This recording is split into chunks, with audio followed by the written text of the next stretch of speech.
Good evening. We have been, a lot of us in the school, looking forward to this meeting, to this conference for quite some time. The topic of sport, especially in Europe and the States, but I'm sure now all over the world, is such a key topic. It seems to be such a hot phenomenon. And historically, when people have talked about sport and architecture, it's tended to focus really on buildings more than anything else. But I think in the last probably 10 years or so, the field of research and investigation has shifted and become much broader to include not only buildings, but really the focus on the cultural side of sports and also its social cultural background. By using a word that's now quite common, like performative, which really covers now a whole host of almost everything, it's too general.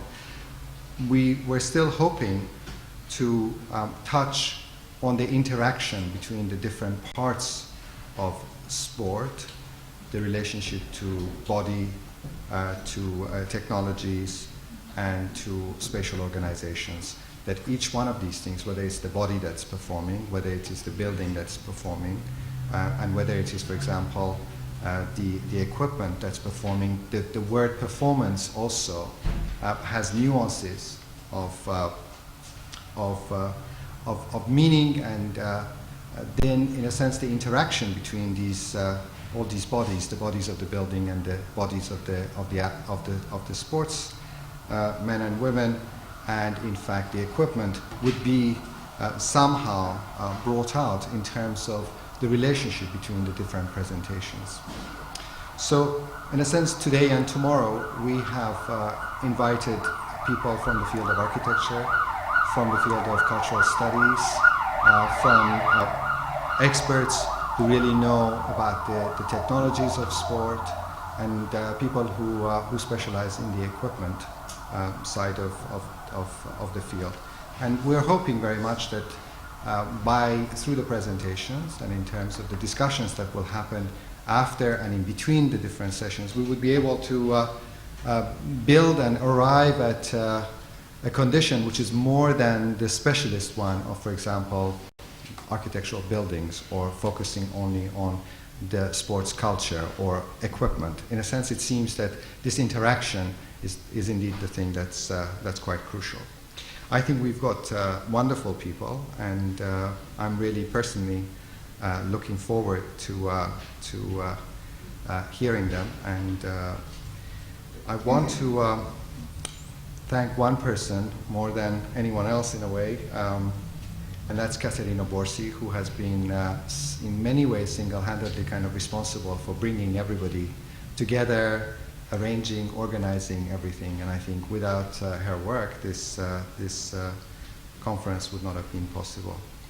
I would like to thank all of you for being here, and of course all the speakers. Each one of our sessions tonight, tomorrow morning, and tomorrow afternoon will be chaired by different people from the school. And this evening's 3 presentations will be chaired by George Leoropoulos, and George is teaching here at the AA. He is an architect and runs a diploma unit here at the school. Previously he taught at the Graduate School of Design at Harvard, and has a lot of interests that really touch on many of the issues that are going to be raised today and tomorrow. So I hope you enjoy the conference, and I'm going to pass on to George to make the introduction of the speakers. Thank you. Thank you, Moisen. So as Moisen said, I have the honor of introducing our speakers tonight. Our first guest is Ellis Cashmore, a professor of Culture, Media and Sport in the public school, in the School of Public Health of Staffordshire University, whose faculty joined in 1993. Prior to this appointment, Ellis Cashmore was professor of sociology at the University of Tampa, Florida, and before that appointment, lecturer of sociology in the University of Hong Kong. Since the publication of his first book in 1979, a book on the movement of the Rastafari in England, Professor Cashmore has taken on an impressive array of other subjects. He's the authority on issues of ethnicity and race. His dictionary of, I believe, race and ethnic basically issues is the source book, the international standard in this field, but he's also written extensively on other social phenomena of equal importance, including, say, television and violence, the teenage pregnancy, even female bodybuilding, some aspects of societal rage, and last but not least, sport and its impact on society. His book, Making Sense of Sports, incorporates various viewpoints coming from various fields of humanities, and in this sense, it will no doubt serve as an inspirational sort of reference for his talk tonight on making sense of sports. Please join me in welcoming Professor Cashmore at the Architectural Association.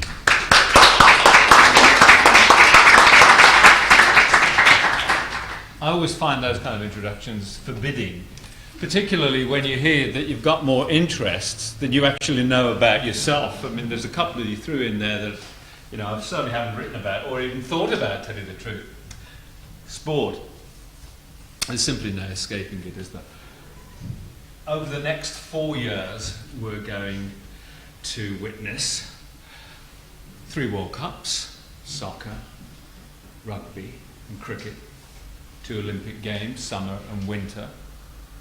We're going to have 1 IAAF World Track and Field Championships, 4 seasons of Formula 1 Grand Prix, 2 Ryder Cups.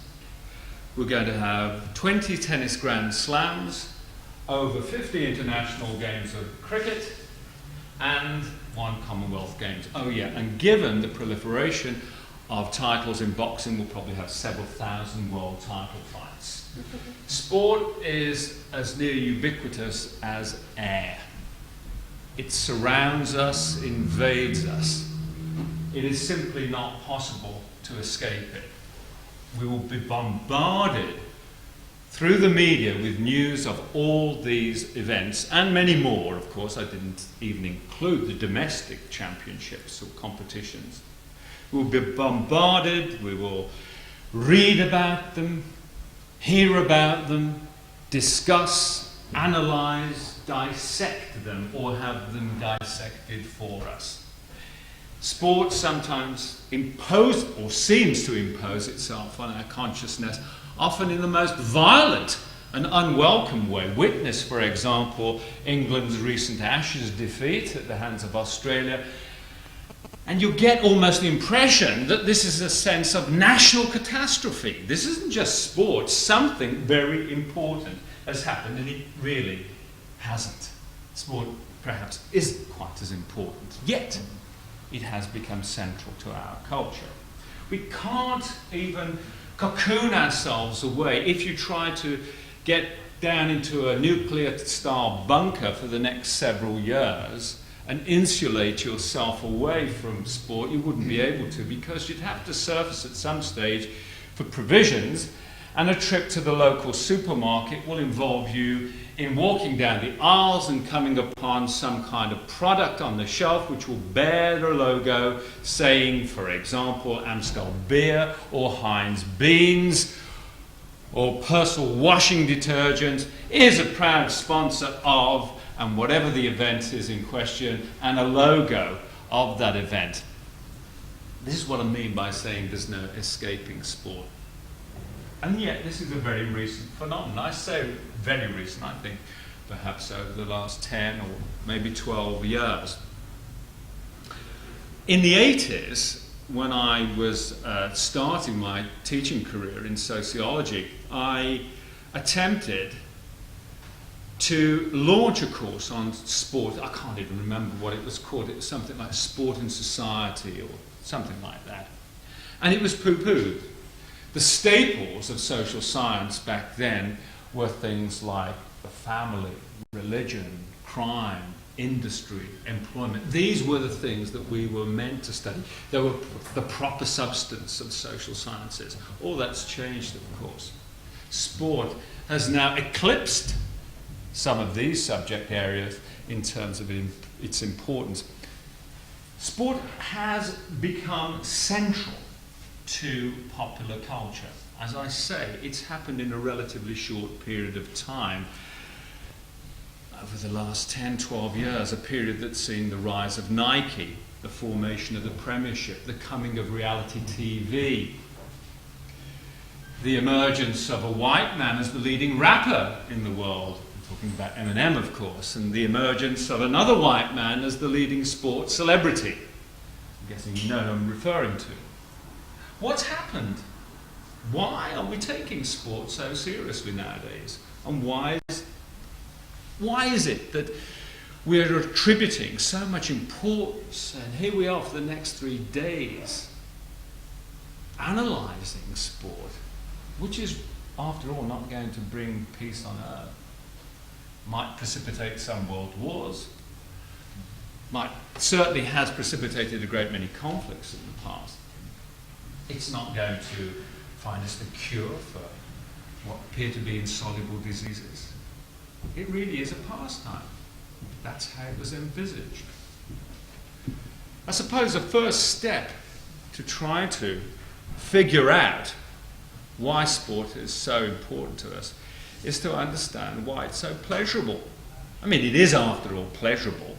Perhaps not for the people who play football week in and week out, or go into a professional ring to get beaten up and to dole out punishment themselves. But for the most part, the people who are interested in sport are interested because they derive a satisfaction from it.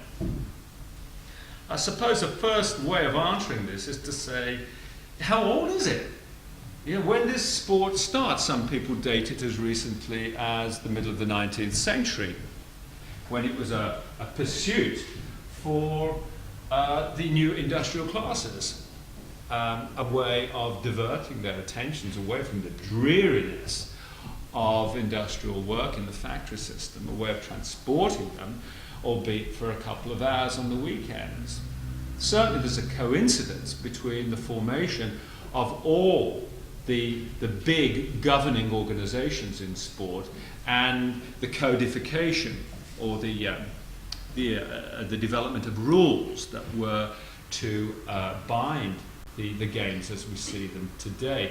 And we certainly see a resemblance between the games that surfaced in the middle of the 19th century and those that still hang about today. Some would say, well, that's a really superficial kind of analysis, because you can see sport is going back to before the Christian era, to the Hellenic games. In terms of content, they're right. But other scholars warn us not to read too much into, for example, the original Olympics, the ancient Olympics, because the orientation towards these kind of pursuits was not the same as ours as today. People were trying to communicate, to establish links with the gods. And it's only in recent years that the link between religion and sport has actually been broken. So although in content the games of particularly the Greeks resemble our own, the motivation for participating is entirely different. And some would take it even further back than that, say 10,000 years ago, when we became agriculturalists and abandoned our previous ways of life as hunters and gatherers. When I say we, I mean Homo sapiens and the species that preceded us. If this is the case, then perhaps there is still a lot of the hunter-gatherer inside us that we haven't quite expunged through the process of becoming civilized and domesticated as we all are. And so what we're doing in sport, when we engage in sporting activity, is actually playing out the hunter-gatherer instinct. This isn't actually dissimilar from what many anthropologists say. They say that sport is an articulation of a basic instinct. I was watching the Robert Winston series recently on TV on instinct, and he says something rather similar, that instinctually we are hardwired to survive, and when we don't actually kill each other or fight each other. What we do is symbolically play out these instincts in the form of games and open competition that are recognizably sport. The only problem with this idea, for me in any case, is that it misunderstands the way in which competition, the concept of competition, has changed. For example, 100 years ago, competition wasn't about winner takes all, as it is today, and the orientation of the contemporary athlete is to win at all costs by whatever means necessary. The idea of competition, as it was formulated in the 19th century at least, was that we, for example, might enter a competition, we will both try our level best, and at the end of it, one of us may win, we'd shake hands on it, and be the best of friends. I would have shown him respect by trying my best, and he in turn will have been brought to his mettle by my endeavour, and vice versa. In other words, there was mutual respect. There was no element that I want to destroy him, or he wants to destroy me. We would do our best, shake on it, and the competition was over. In other words, the idea of the competition was to bring people to their mettle. And this is an interesting idea, really, the way it's mutated over the years into something that's altogether more ruthless. And this has led one or two scholars, in fact a whole tradition of scholars, to analyse sport in its more political sense and say that actually we're all kidding ourselves here. A Marxist scholar might argue that sport serves essentially the same kind of functions that religion used to. The opiate of the people idea. Taking our minds off the savage inequalities of the capitalist system and diverting our energies away from more political, more overtly political pursuits. In other words, it's the bread and circuses idea that sport is really a retrogressive process that retards our development in society. I'm not so sure if that actually solves the whole puzzle, but maybe it does contribute something towards trying to understand the meaning or the central meaning that sport currently holds. I think it's something to do with the fact that sport is unpredictable, it's incalculable, and so much of the rest of our life is entirely calculable. We've become a much more stable, orderly, secure society in which we virtually virtually eliminated risk, but minimized risk. We lead secure lives. Most of us lead patterned lives. We know what we're going to be doing, not only tomorrow, but next week and probably next year. We plan our lives. And yet the thing about sport is it resists every effort to plan it. We might want to say that, I don't know, Audley Harrison, the Olympic gold medalist who is now enjoying a very fruitful in terms of money, professional career. I'm careful to add, I'm talking in terms of money, but certainly not fruitful in terms of opponents, for those of you who've been following his career. But you might want to say that every opponent he gets for about the next 12 months is going to be knocked out in the first or second round. And, you put money on it. That's about as predictable a sporting outcome as you could get. But there is always still the chance that someone will come out, throw a lucky punch, and knock Harrison over and win the fight. In other words, there's always that element, however slight it is, that defies expectation and provides the possibility of an upset. And this is in contrast to many other aspects of our life. So I think that there's a possible clue in understanding sport and its centrality in our lives as a complete contrast with so many other aspects of our lives. And yet, sport is predictable in a certain way, and I think if you look over the last, as I say, 10 or 12 years, you'll find that it has arrived at its current position via three, as I suggested earlier, related processes. The first one is commodification. we are a society of consumers. We know this. This is nothing new. In the post-war period, all manner of writer was reminding us that we live in a consumer society, and that not only were we consumers, we were aspirational consumers. In other words, if someone next door had a better car than you, then it was your duty almost to rise to the challenge and get a better car and keep outdoing the neighbours, the keeping up with the Joneses point of view. Now clearly we've always been consumers. I mean, we've always had to feed ourselves, we've always had to shelter ourselves and keep our body warm.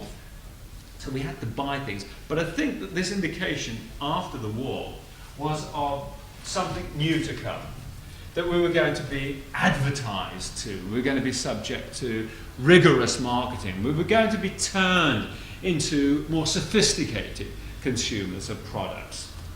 Commodification starts then. It means the process by which you render anything into a commodity, an article of trade that can be bought and sold like anything else, even human beings. And while the early advertising and marketing industries were relatively primitive in their strategies to turn us into consumers, I think today's equivalent is an altogether different apparatus. Consumerism really targeted our desires and our fears. In other words, it tried to tap into our covert desires, what we secretly wanted, or what we secretly feared. In other words, you should have, for example, these tyres on your car, because it's not just you at risk, it's your family as well. And if other people have got these tyres, then you have to, in other words, it was picking away at our fears. I think in the latest phase of commodification, something else has happened. And that is that people have been turned into commodities. The idea of desire has been replaced by wish. We are now a generation of wishers. We wish we were other people. We wish we had the things that they have. And of course, sports provides us with a panoply of athletes who have everything. They're meant to be very desirable people, and they are. We wish for them. And they themselves have been turned into commodities. We cannot buy parts of them. We can't buy the people themselves, but we can buy into their experience. And it doesn't just mean buying the posters.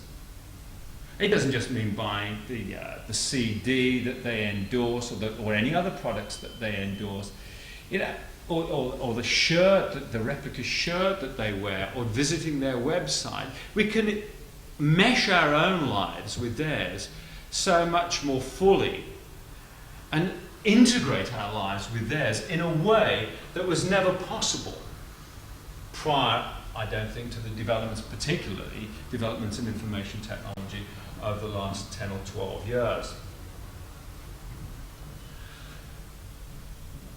I think we have to ask ourselves also that whether this industry has encroached on sport to the point where when we watch a competition, we're actually not just watching it or vicariously experiencing it, but are actually part of the marketing equation. So, for example, notice when Sky show a game of soccer that there will be commercials bookending the show, there will be commercials in the break at half time, there'd be advertising hoardings all around the ground, there would be a sponsor of the countdown clock. And all of this prompts the question whether we're actually watching a game of football or being subjected to a 2-hour advertisement. And I think that most of sport has been commodified in this way. In other words, been sucked completely into the advertising industry. One of the other trends that I think has brought sport to the fore is variously described as the age or the culture of narcissism. There's been an interest in the human body well, from time immemorial, but a particular interest in its elaboration since the 1970s, where people started turning inwards to examine themselves and interrogate themselves in a lot more detail. And sport is all about the body, really. It both dehumanizes and exalts the body simultaneously. And I think there is a new emphasis, not only with what the body's limits are, but there's certainly an interest in that, and sport is always pushing those limits. And we certainly see the use of supplements, pharmaceuticals, high-tech equipment, prosthetics, steel plates, perhaps DNA in years to come. We're always interested in what the body can do once we engineer it. But there's also a sense in which sport has changed our conceptions of the body, how we think and feel about the human body. I think sport kind of holds out examples of this. We see Lennox Lewis at 240 pounds plus, a Goliath of a man. At the other extreme, we see another athlete, for example, Gabriele Jarbo, the middle distance runner, 95 pounds soaking wet. Yet they're still phenomenal athletes. They can still perform in extreme conditions and wring out special things from their bodies. We see in the female bodybuilder from Australia who emerged in the 1980s, Bev Francis, an iconoclastic athlete who completely blew away all conceptions of the female shape. This is a woman, this is where I fall down because I haven't got visuals, but Bev Francis, for those of you who have seen her, did not look visibly like a woman when she came on the scene. We see people like Layla Ali, Muhammad Ali, one of Muhammad Ali's daughters, in a boxing ring, fighting. 10 years ago, unheard of. But now, it's a routine thing to understand that women's bodies are actually suitable for exactly the same kind of fistic activities that were once thought appropriate, once thought up to very recently, thought only appropriate to men. So we had a reference earlier to the performative principle. Performativity is about the athletic body, making the athletic body fit for purpose. Even sex, for example, is being turned into a sports-like activity. A sexy body is an athletic one. We now have, thanks to Pfizer, a performance-enhancing drug in sexual activity. So our conceptions of the body are fluid at the moment. They've never been perhaps more fluid.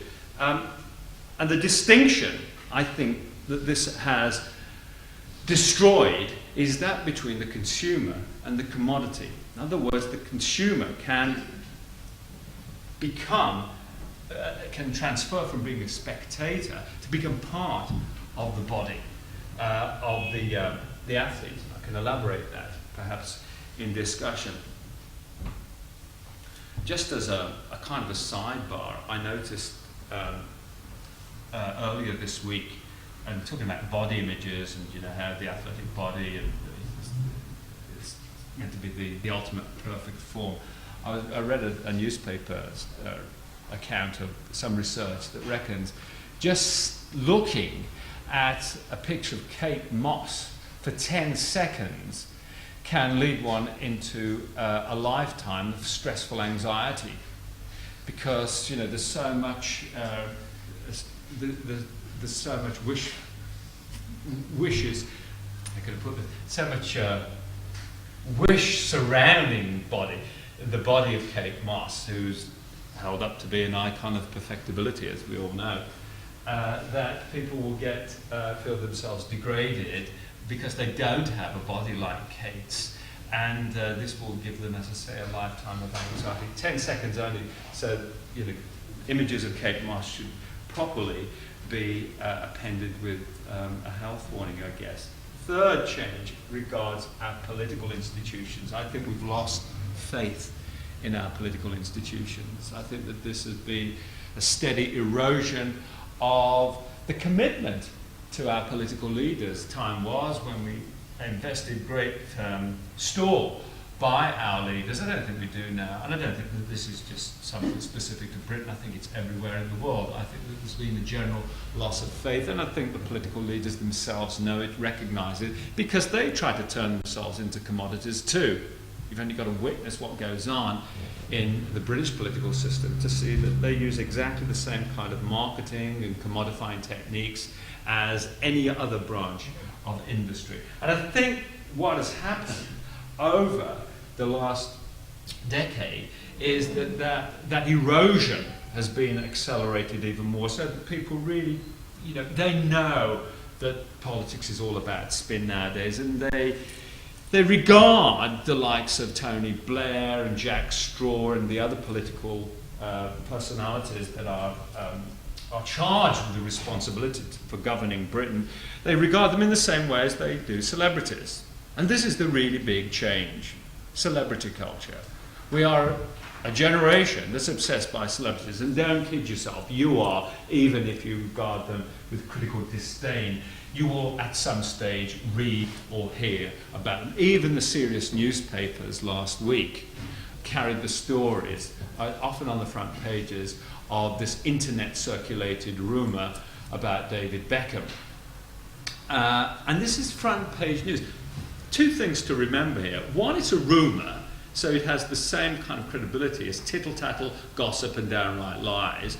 And two, all the newspapers that carried reports of it said that it's erroneous, it's simply untrue. So here we have, on the front pages of even the broadsheets, news of lies that had no substance at all. The thing was, of course, they were about David Beckham. And Beckham is, of course, the sports celebrity par excellence, and in many ways embodies, crystallises all the obsessions that we have with celebrity today. And of course, the transfer from sportsman or woman to celebrity has been one that's just gone under our nose. We haven't really noticed. But remind yourself, those of you who are old enough to remember, that Stanley Matthews was once seen as the top footballer in Britain and arguably one of the top footballers in the world. We didn't want to know what kind of underpants he wore or who he slept with or whatever kind of sexual predilections he had. There wasn't an internet in any case to circulate these kind of rumours. We're interested in watching the body of Stanley Matthews play football on a football field. Now we've entered into a kind of a bargain. We live in a confessional culture in which we feel quite at liberty to know every nitty-gritty detail about a person's life. We don't just want to watch Beckham play football. We do want to know his taste in underpants. We do want to know what he does with his wife or anybody else. And when we don't find out, we just make it up and then circulate it on the internet. Not only this, but we're prepared to get something in exchange. Watch a Jerry Springer show. One of the most culturally interesting television shows. Say culturally, I italicise that. Culturally interesting television shows. Because here we have ordinary people who are turned into overnight celebrities because they sit out at the front and are quite happy to disclose some of the most embarrassing details that make even the viewer cringe about their own lives. But, and here's the kicker, the audience is also prepared to confess all about itself. Any member of that audience will gladly come down to the front and then begin revealing, taking layer after layer away from their private lives until they bare themselves before the world, emotionally naked. They will just simply say, I am public property, but you are public property as well. And I think the combination of these three kinds of trends has given us sport in its present state and oriented our thoughts towards sport, not in the same way as we would address sport, but as something quite different, something in which we can obsess about celebrities. We can buy parts of them through this commodification process I mentioned earlier. And we can, if necessary, obsess over their bodies, not just admiring them, but obsessing over them. What's going to happen in the future? Well, I think the point I'd like to make and to close on is that if you looked at a game of football or a boxing match or a game of cricket today and could somehow turn the clock back 100 years, you would see pretty much the same games being played there. They would be played by more or less the same rules, same time frame, etc., etc. I don't think that's going to be so in 100 years' time. I think sports will be much more, to use an overused term of today, interactive. I think that the boundary or the distinction between authenticity and artifice will be blurred to the point, because I think people would demand more and more.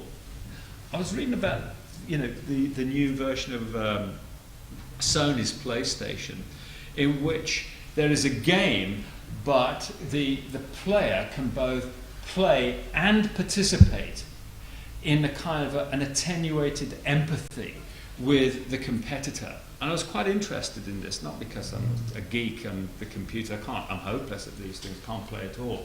But I think that there's quite an interesting intellectual point that playing involves empathy. And I thought, well, I wonder if that's the way sport is going in the future. That we will not simply, log on to Sky's interactive mode and then follow one player around and then feed back comments. I think that really is quite crude nowadays. I think, and I can't anticipate exactly how this is done, or even vaguely how it will be done, but I think there would be more of a demand for not simply viewing sport, but experiencing it in some way, so that it isn't simply a vicarious involvement, it's an actual participation in the competition. I think that the people thought a few years ago that pseudo sports like WWF were hijacking sport. That's not going to be the case, and I think that the example of WWF trying to develop a real competitive counterpart, it was called XFL, it was a version of American football, and it flopped horribly. I think that grotesque distortion of sport showed that you simply can't manipulate it. And the way ahead in sport, as I say, perhaps over the next 100 years, will be towards a different style of sport in which the spectator and competitor bifurcation will be bridged or transcended or destroyed, perhaps, and that the experiential dimension of sport will be a paramount concern. And I say that in the full confidence that I won't be around in 100 years' time, and probably nobody else in this room will be to prove me wrong. That's just about me done, I think. Any questions? We'll do our time.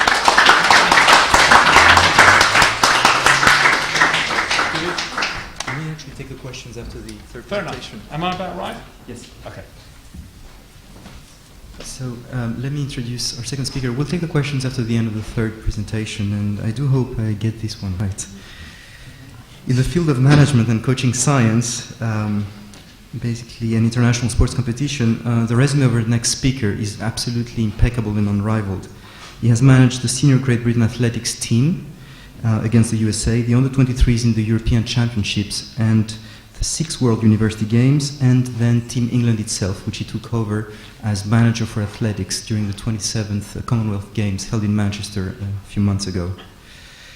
John Brierley, here, is a specialist in training theory, coaching science, sport-specific conditioning, talent scouting, and team management.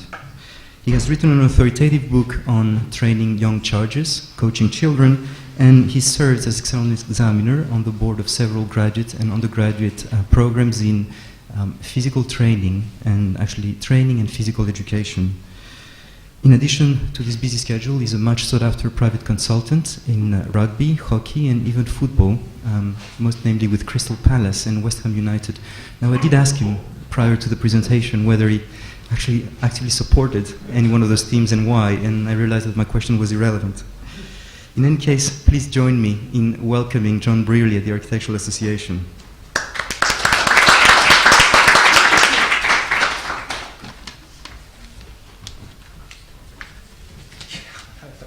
cops.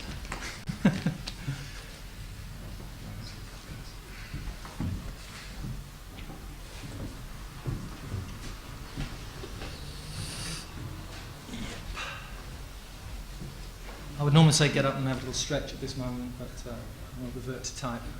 Excuse me, it'll only take a minute, I hope.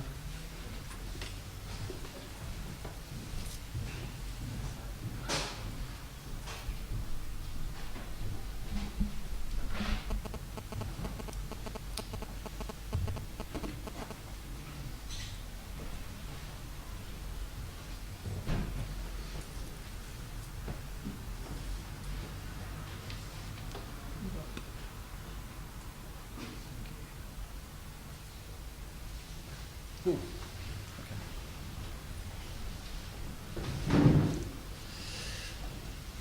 The title of my talk is looking at competition coaching, an area that I feel is vastly underdeveloped and under-resourced. I think very often we go into competitions hoping that our training will take us to the level that our dreams expect. And I think unfortunately we don't always look closely enough at what it is about competition that sorts out people who are very good in training from people who can actually put it together on the day under the spotlight when everything is at stake. The area of coaching science is fairly young, I would say. It borrows heavily on parent disciplines within physiology predominantly, and more recently psychology. And I think that probably psychology is the future frontier of competitive performance.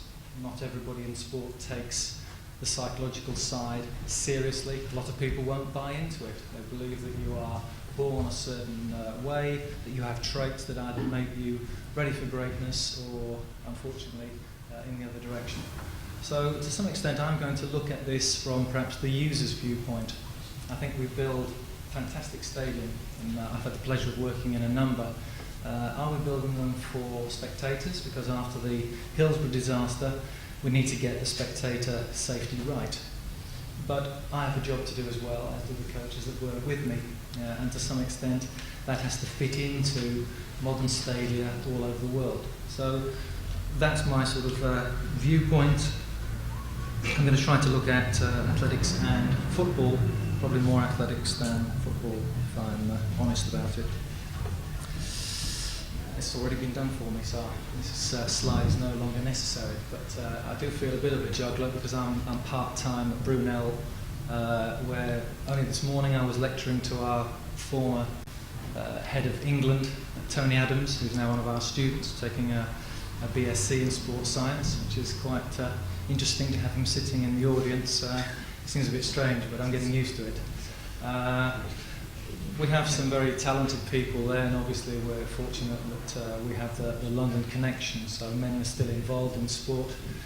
I remember that about 3-4 years ago we have a lecture on a Friday afternoon, and you could tell by about 2:10 that we were waiting for the arrival of the great man, Audley Harrison. He was always late. He would come in a bright orange shell shoot. Nobody would sort of say anything. We'd sort of wait till he sat down, and then we'd resume where we were. But it's interesting working with these people who obviously try to apply some of the things that they learn and pick up on the course to themselves in sport. And we're obviously looking for people who are good performers as well as people who have some academic rigour to their qualification. I'm currently, for my sins, a fitness coach at Birmingham City, who so far I think we've made an all right start to life in the Premier League.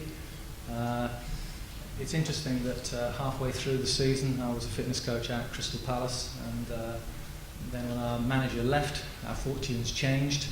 I stayed there till the end of the year and jumped ships to some extent, and we sort of moved up a whole league. Not only were we promoted, but we're halfway up the Premier League compared with Crystal Palace, who are sort of halfway up the First Division.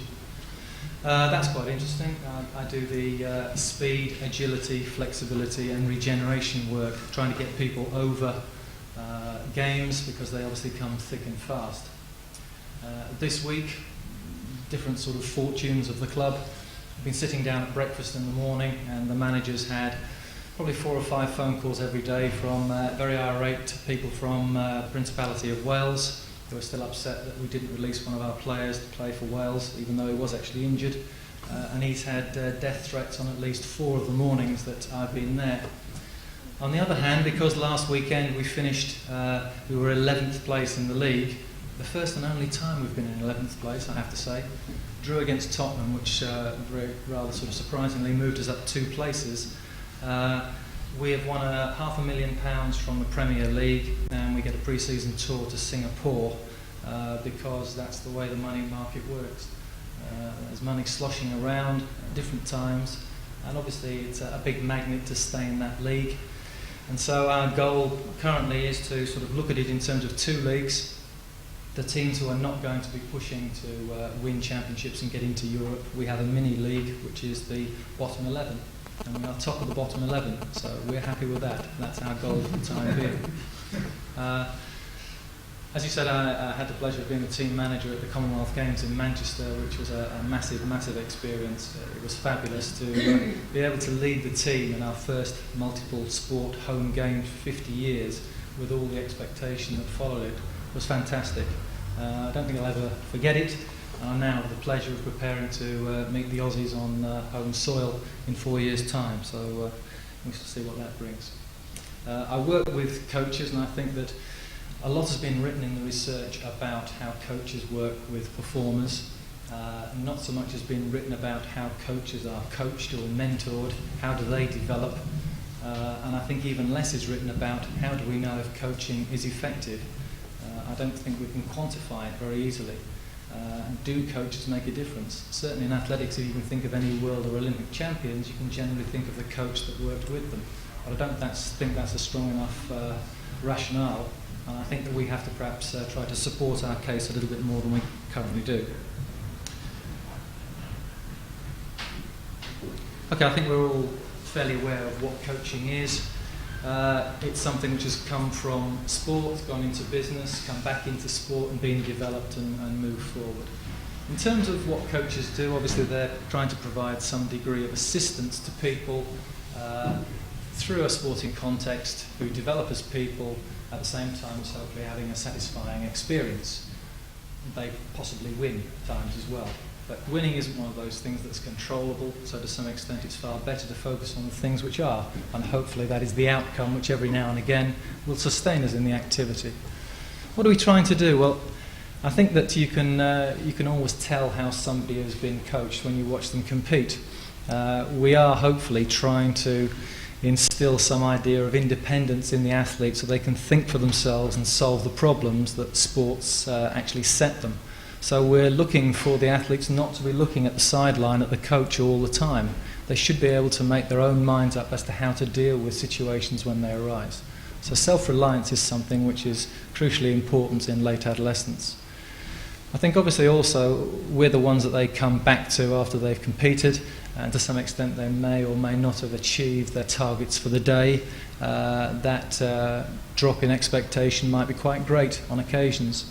And we have to pick up the pieces. I know that a big part of my job at Manchester was to be in the mix zone, which is where the athletes come through when the press are waiting for the questions. TV gets the first shot at it, and then after that you find it's the radio and then the newspapers, and it's fairly difficult for a 16 or 17-year-old in their first games to deal with it, particularly if they haven't done as well as they would like. And often my job is to try and pull them away from press people who feel that they've got a divine right to talk to them. Because I think people have to be ready to talk to the press, and we have to give them opportunities, we have to be fair to them, or as Ellis says, they will make things up, and that doesn't really help. So there's got to be a little bit of a stick and carrot, I believe, in that situation. I think the last one, all that was touched on in the first section as well, that sport is unpredictable. And because of that, we have bookies, and people put money on sport week in, week out. And to some extent, it isn't like other aspects of life. I know that at the end of the games, the bookmakers in Manchester actually had odds up for who would win the final relay in the Commonwealth Games, which is just unheard of. Nobody's interested in athletics, certainly not at that level. And somebody thought the odds were pretty good, and they put down, I think it was £180, and they got something like £1,200 back on the basis that we would win both of the final relays, which we did. They then brought all the management team bottles of champagne, which was a nice little touch at the end, so I'll probably remember that in relation to this particular point. But coaching is about trying to bring about change in people. You've got to like people. You've got to want to spend time with them for no reward. It's something where patience will be the key. You know, if some authorities believe that it takes 10 years and 10,000 hours of work to bring about the change to get to the highest level of performance, not everybody's going to tolerate that. Unfortunately, some coaches are going to push people too hard. They're not going to see themselves as trying to develop a talent and pass it on up the chain so eventually people can achieve their lifetime's ambition, whatever that level happens to be. So that's what we're about. I also believe in this play as you train principle, that you've got to think about what's not happening in competition and devise training accordingly. I think too often we devise training because it fills the time that needs to be occupied leading up to a Saturday. And so to some extent I think there's a lot of work to be done in this area. Coaches and managers now have to be leaders within a sporting context, and that list won't surprise you in any way. It's the types of things that you would expect, but perhaps there are different slants on some of those dependent on the sport that we're interested in. It always appeared that Graham Taylor, who's now the manager of Aston Villa, suffered at the time from not having a high enough level of playing experience. And it was sort of all these stories in the paper about him being turnip head, basically belittling his abilities on the basis that he hadn't played at a level which meant he could then handle the charges he was working with.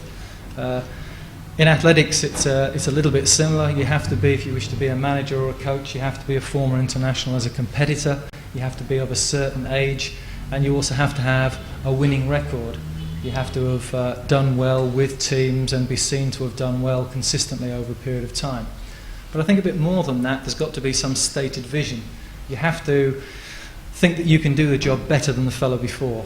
It can't be the same. It's not just change for change's sake. You've got to have some idea of where you're going. And I think it's quite true that we do get over management and under leadership to some extent. Independence, assertiveness, team empathy, we would probably all go with most of those.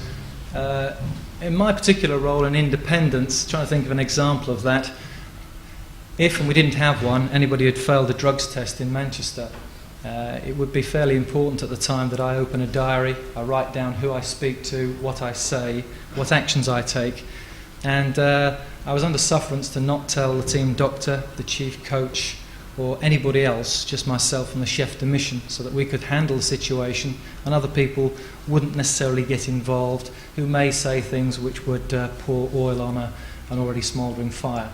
So to some extent I think you've got to stand back and do things which are sometimes, against the wishes of other people, simply because you are the person that's up there to be shot at. We require people to be personally fit to some extent. I don't know how they judge that. I'm certainly not a Kate Moss look-alike. I would have to look at that picture for a considerably long time, I think, for it to influence me, but that's me and my weight problem, I guess. Okay, performance indicators, we can't get away from this. I think in sport we do feel that we're asked to jump through hoops, and that's how we get a share of the lottery money, which started in 97, and we have the world-class performance plan, which was immediately aimed at trying to improve our currently senior athletes. We've then looked at a world-class potential plan, which is obviously looking at the next generation, so the people who will come good perhaps by Beijing in 2008. In England, we had to try to come first in the 72 Commonwealth nations. That was our target, or our funding would be cut. Beat the Aussies. Well, I think we can in our sport. We have a chance to do that. I don't think the swimmers, it would be a fair conclusion to say we need you to try to beat the Australians. But there were 17 sports, and we were hoping that across them we could beat them 9-8 if you looked at all the sports. Unfortunately, I think we missed out by 1 or 2. We would still be perhaps somewhere in the region of 20 or 25 gold medals behind them, but that didn't sort of influence the people in Team England. They thought there was a way of getting an advantage and make it perceive or appear to be that we'd beaten them. Grovelling sort of acknowledgement that we don't get that close in many sports these days. In Great Britain we have to sustain a top 3 placing by 2004. So that effectively means that if you take America as generally the top nation, we have to try to beat one of Russia or Germany, which is no mean task. Obviously the press are very keen on how many medals we win, and so are UK sport. But to some extent, I think in athletics we prefer to look at it, how many people got to a final, give people points if you won the gold medal, 8 points down to 1 point if you were in 8th place. And we've consistently been in the top 3 and 4 for the last 10 or 12 years. But unfortunately what sells newspapers also convinces the people who fund sport, and that is get the medals or don't get so much next time. So I think there's a little bit of pressure on there to some extent, and perhaps because of that we've improved the professionalism with which we approach coping with big competitions. I've just thrown up a few things here. In Manchester we were told that it was an accountant's games. We must not lose money. We must not lose face. Oops. Just going to check after this one here. Excuse me. I think it's fine. I'm hoping. And so to some extent, it was not a big deal for the people who were running Manchester 2002 for the England team to do well. Now, obviously, I'm being scrupulously fair here. I'm not trying to push for a bigger advantage than we should have. But I'm sure in the 2000 games in Sydney, some stops were pulled out to ensure Australia was successful. I think that's only right and proper. And I think that if we are to be fortunate to get some type of government approval, which might be the catalyst for all the change in the rail and communication systems that we've so needed in London for such a long time, if we were to effectively get the games, we would need to ensure that we did well at those games. So Manchester 2002, Sport England, the funders, and Team England, we're one of 17 sports. We have to toe the line in relation to what everybody is trying to do. To gain a tactical home advantage, well, we set up a holding camp, which was just for England. We had transport, which was just for England. We tried to let people come and go as they wished. That unfortunately meant that with a team of 135 athletes, we had to spend 45 minutes getting people into the village, making them familiar with the surroundings, and that took a lot of man hours. So to some extent, I think it's far easier to take a team abroad. You all travel at the same time. It's far easier to handle and negotiate. To link anticipate distractional factors with appropriate coping strategies. So what are the problems going to be? We were in Moss Side in Manchester. That's where the village was. If anybody knows Manchester, it's fairly lively in that area. The Curry Mile is right outside, a mile of curry houses.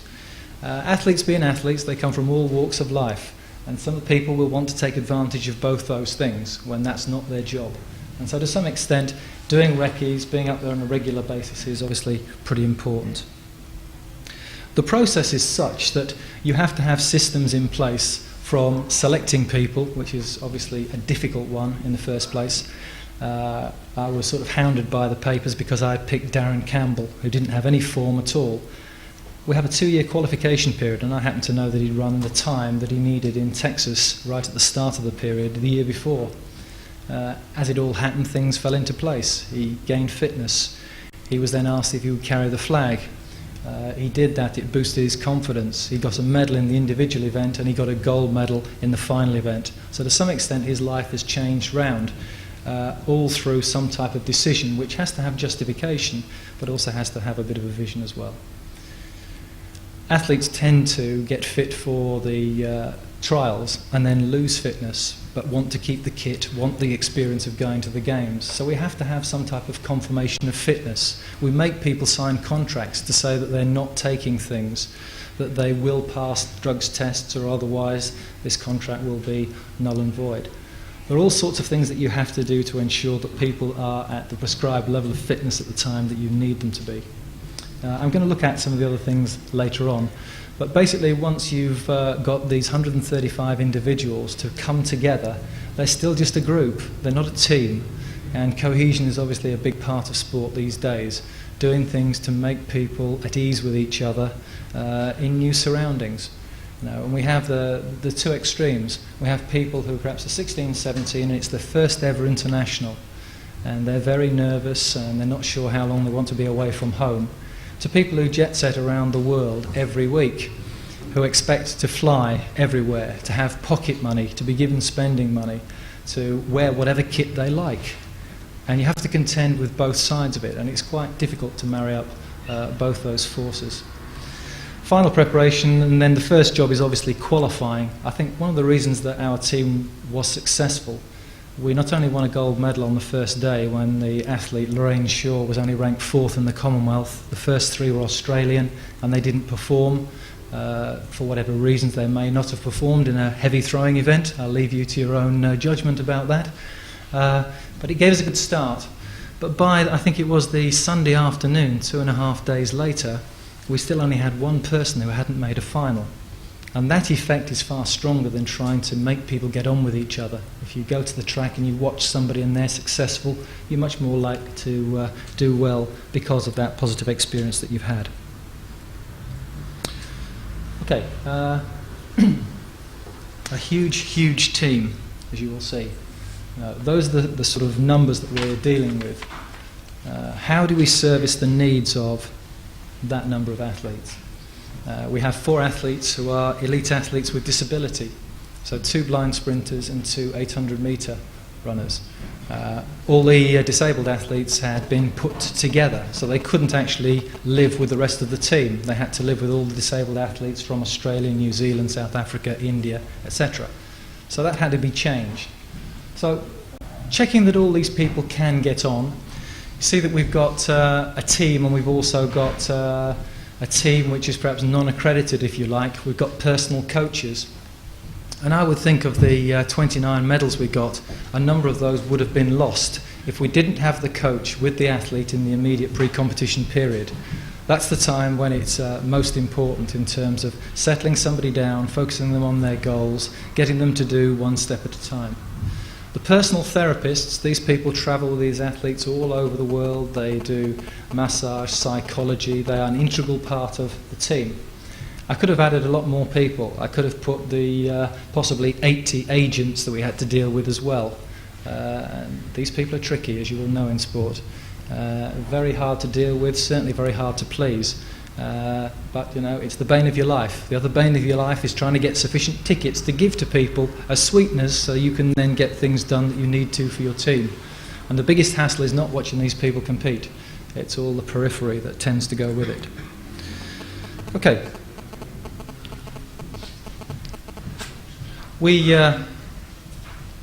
I've had a program going back some time where the support staff train on a regular basis to try to see if they can provide the greatest level of assistance by anticipating situations as possible. And so in terms of what are we trying to do, we're taking perhaps organisational psychology and applying it to this particular sporting situation. The acronym COPE is basically saying that when you're in a crisis management situation, you try to control your thoughts. Then after that, you try to organise what you're going to do and buy time, if you like, preparing some type of strategy which is doable, and then executing it with some degree of confidence. So in being taken through over 6 weekends what we were supposed to be trying to do, and then practising those situations, they gradually built up. The first ones are what happens if somebody loses their spikes, loses their accreditation, what systems will you put in place? So it's a what-if type of scenario, non-threatening, all you do is talk about it, and so you contribute to a group. After that, you have people sit with somebody who is role-playing as an athlete, and they deal with a difficult situation. You all listen to the interview, and then you critique it in terms of how could it be improved. So that starts to become a little bit more stressful, but infinitely of great use. Finally, recorded role play. I think this is the most interesting one. We had a situation with a group of 5 or 6 team managers where we turned up one weekend and we were told that we'd be given a scenario and it would unfold as the day went on. And that was all we were told. We had a young lady in our team who was a potential medalist. This was the situation. And her pictures had appeared on the internet for all the wrong reasons. And we were expected to banish her from the team. How would we deal with this? So we then started getting phone calls in the middle of lectures. all the most inconvenient times. About 5 minutes after the initial phone call, an actual News 7 camera crew from Australian TV confronted me in a hallway. We then had the same thing happen through James Pearce, who's the sports presenter for BBC News. And to some extent, trying to fend these people off, the only way you could actually deal with the situation was to call a press conference. When you walked into the room, there were 50 actual press there, and you had to handle their questions. To some extent, it could have been quite stressful. I sort of made up that this girl was training to be a nun, and so there was no way it could actually have been her body and face that were on the internet. The Australians must have swapped the faces over to try to get at our team. I think that went down quite well with the press, but not with the lady that was leading the session, so you can't have it all ways, I guess. So the staff team prepare.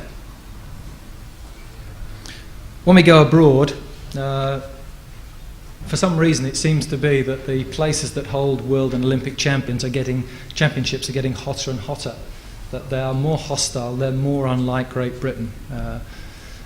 I know we hear all the time that our climate is supposed to be warming up, but not to this extent where it's going to help us anymore in major championships. So in going abroad, time zone change becomes an issue. Generally, if you're going 9 time zones, you need 9 days to get over the effect. You need more, obviously, if you're travelling east.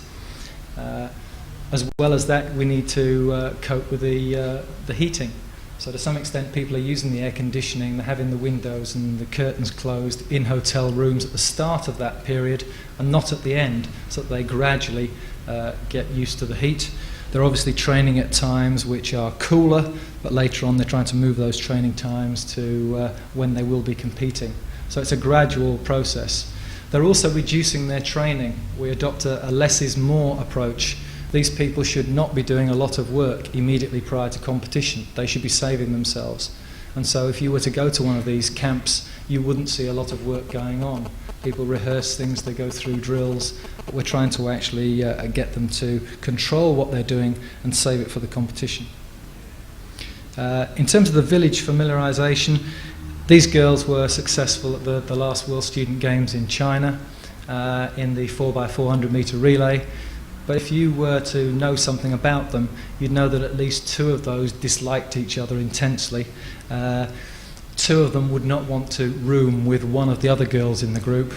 They wouldn't want to sit next to each other on the plane.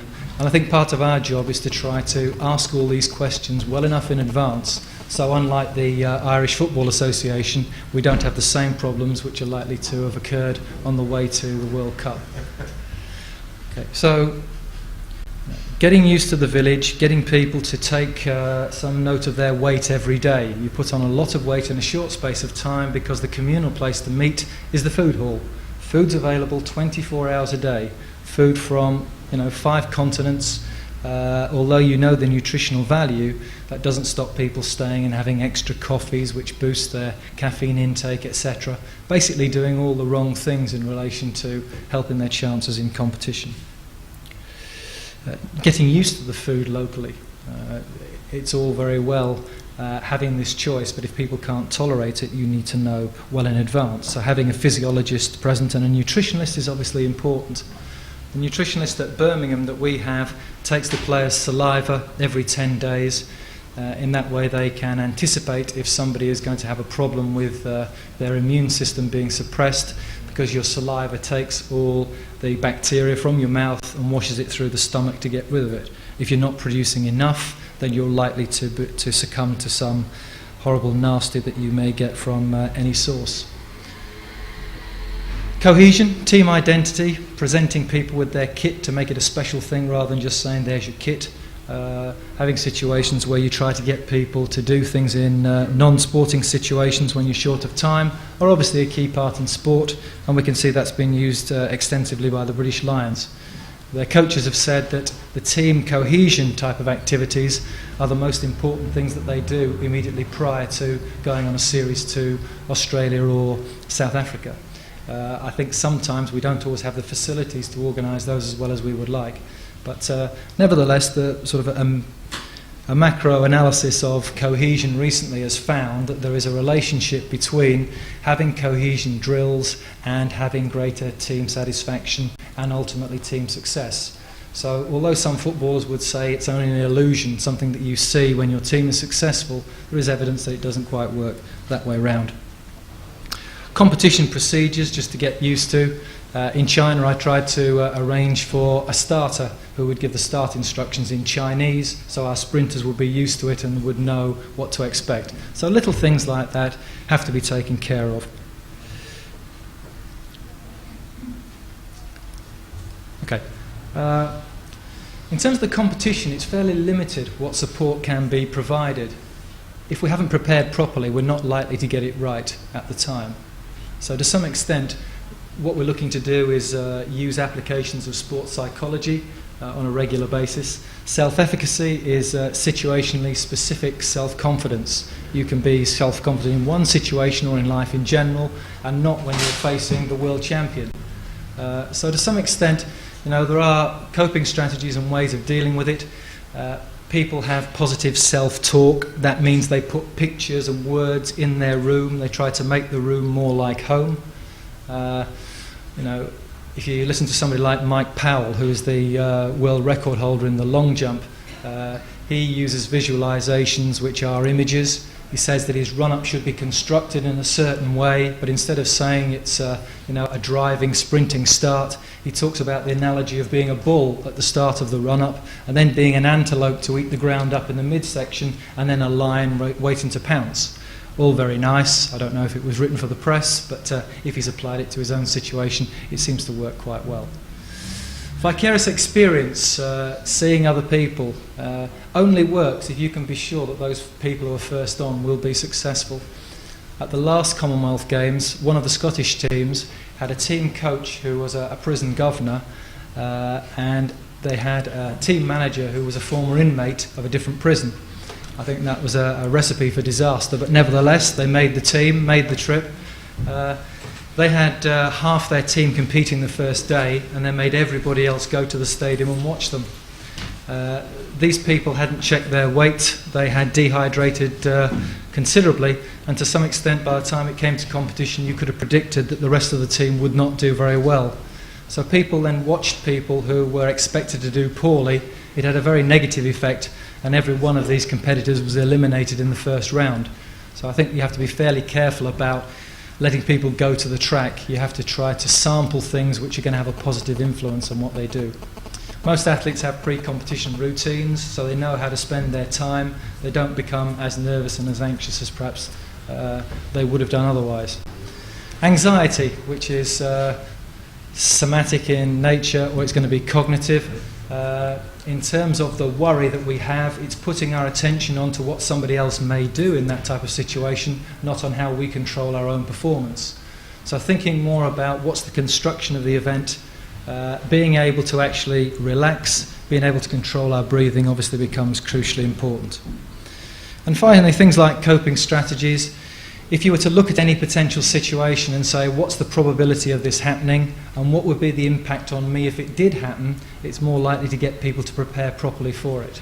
So I don't think it's a way of sort of attributing failed performances, but if there's something that you can control, I think we're of the view that you should try to. Post-competition, I think sports differ. This is the routine for athletics.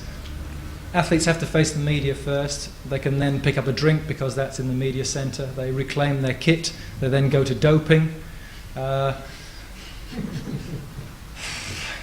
normally get the team doctor to go and do that because it can take a long time, and if you're the team manager you don't want to get too wrapped up in it. But obviously they should have somebody present to watch that the process is done fairly, particularly if it's in a foreign country.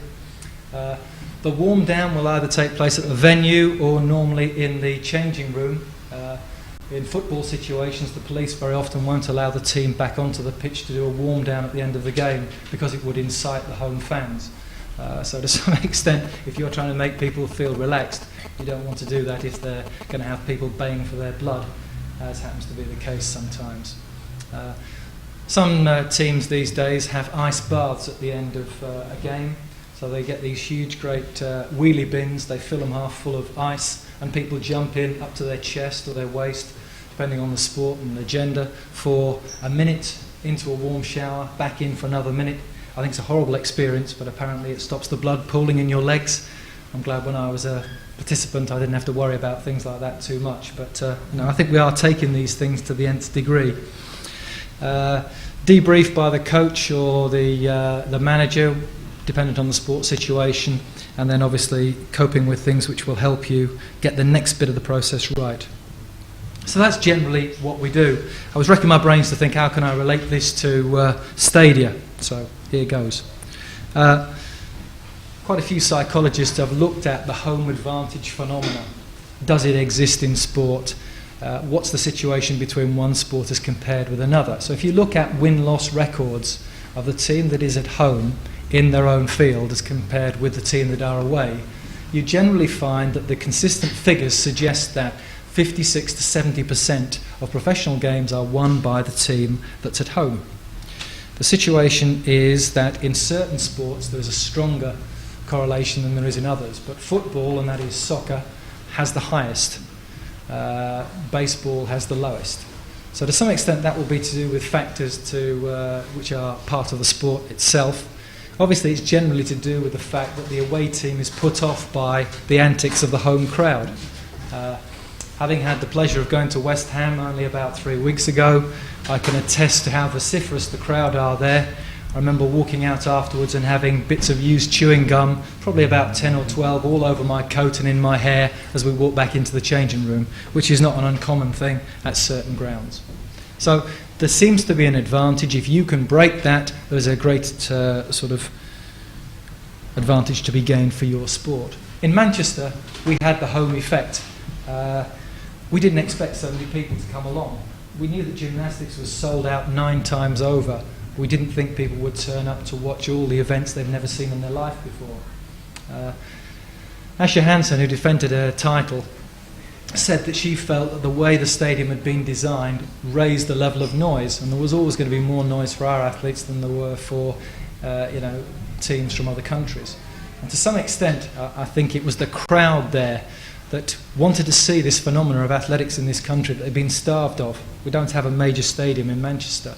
We had the best running track we've ever had, albeit it was down for something like 3 weeks, and then it was ripped up afterwards so that Manchester City can get their preparations ready to take over the stadium, which is terrible. If we're currently talking about things should have an effect and there should be a legacy for the sport, that is not the legacy. We shouldn't be building more football grounds, I don't believe. But nevertheless, that's the way of it. So going back to football,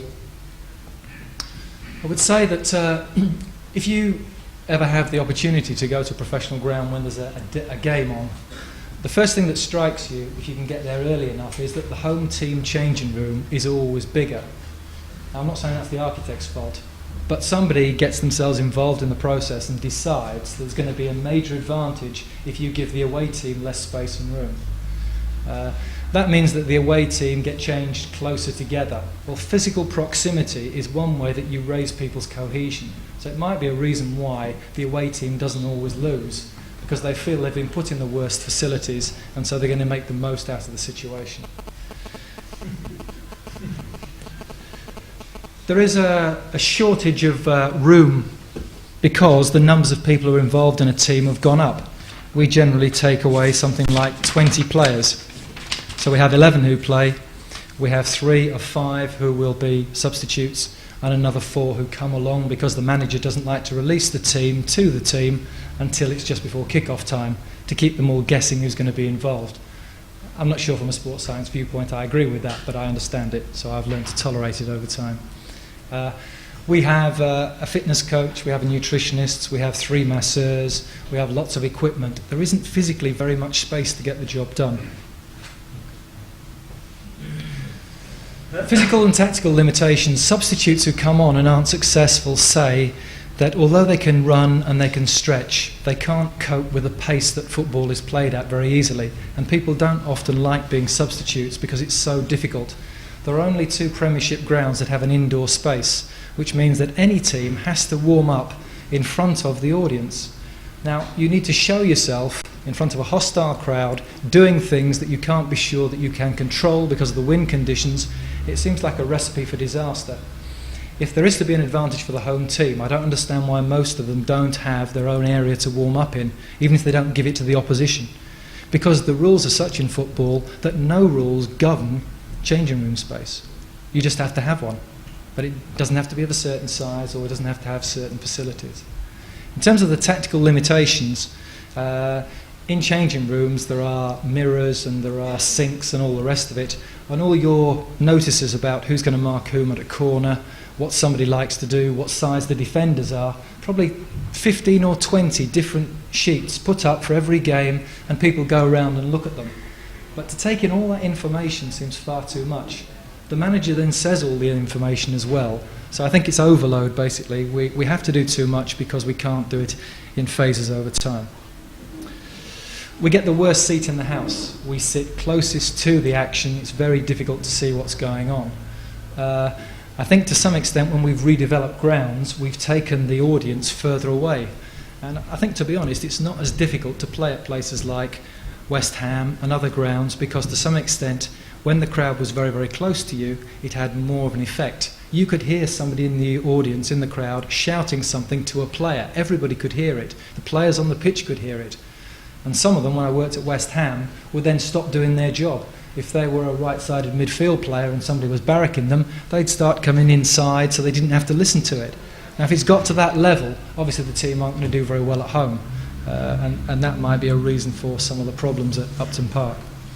So the closeness to play is an issue, but it seems to be one which perhaps has been a bit of an own goal. In terms of stadium-specific issues, perhaps the best stadia that we have in this country is the Millennium Stadium in Cardiff. But at the playoff final where Norwich played Birmingham, I thought there were a number of people who were very close to passing out because they were right up in the highest sections, and when the roof was closed for television to stop the glare affecting the pictures, people couldn't breathe. And to some extent, I don't know if it's just watertight or airtight, but there are major problems with having that roof over for the people who sit nearest the top. However, Mark Hughes has got a great team effort going for Wales. It's the most successful in their history. He has a box where he can watch the action. He has a lift which goes directly down to the changing rooms. They have an indoor warm-up area, and he has an office where he can gather his thoughts before he talks to the team. All of those are in fairly close location. I would say that must be the way to go. That I would think having those things to enable the coaching process to work must be something we should be trying to shoot for. Just to say that in terms of the dressing room inequality, when you redevelop a ground, you don't have to make all the rooms bigger.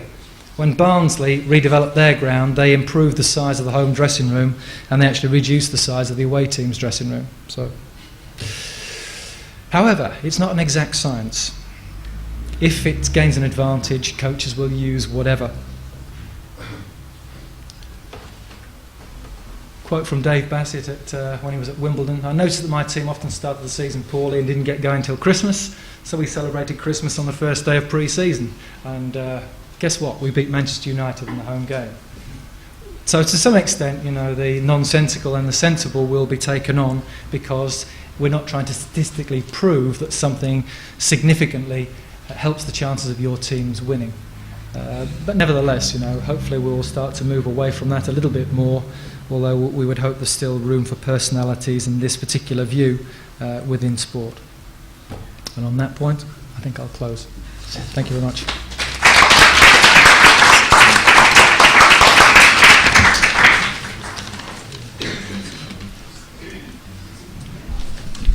Thank you very much.